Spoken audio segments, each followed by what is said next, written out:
आप मुझे माइक्रोवेव चलाना सिखा देंगी क्या? क्या वैष्णवी, तुझे माइक्रोवेव चलाना नहीं आता? वो दीदी हमारे घर में कभी था नहीं ना, तो मैंने कभी यूज़ भी नहीं किया। अब मुझसे कुछ नुकसान ना हो जाए, बस इसलिए आपसे पूछ रही हूँ।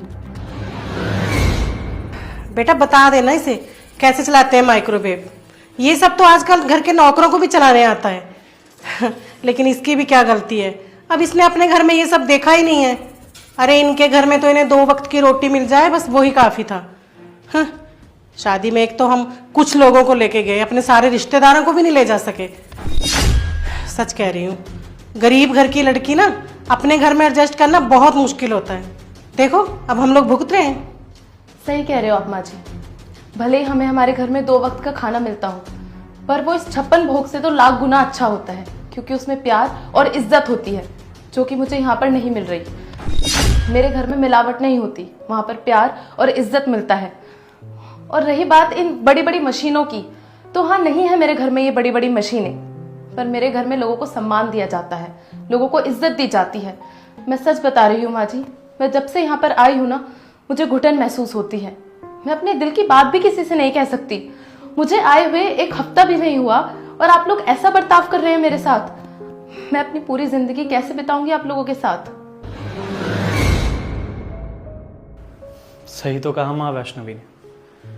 जब आप इसके घर की तुलना अपने घर से कर सकती हैं, तो आप इसके शरीर की तुलना भी मेरे शरीर से कीजिए ना।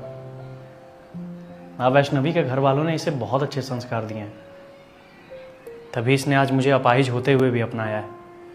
माँ भगवान ने क्या कुछ नहीं दिया है हमें, क्या फिर भी आपने मेरे लिए एक भी रिश्ता लाया? क्या किसी लड़की ने मुझे अपनाया? वैष्णवी ही मात्र एक ऐसी लड़की थी माँ, जिसने मुझ में सारी कमियां होते हुए भी मुझे अपनाया। आप ऐसा क्यों बोल रहे हैं? एक्सीडेंट तो किसी के भी साथ हो सकता है ना। और मैंने आपसे शादी आपका पैसा, आपका घर देखकर नहीं की। मैंने आपसे शादी आपका दिल और आपका अच्छा व्यवहार देखकर की है। देखा माँ, आपके इतने बेइज्जती करने के बावजूद वैष्णवी ने आपकी और मेरी इज्जत की। क्या अब आप अपने बहू को नहीं अपनाएंगे? माँ आपसे मेरी बस इतनी ही गुजारिश है कि आप वैष्णवी को भी उतना ही प्यार दीजिए जितना आप घर के अन्य सदस्यों को देती हैं। हाँ बेटा, तू ठीक कह रहा है। जिसने मेरे अपाहिज बेटे से शादी करके उसका मान बढ़ाया, मैं उसी का अपमान कर रही हूँ।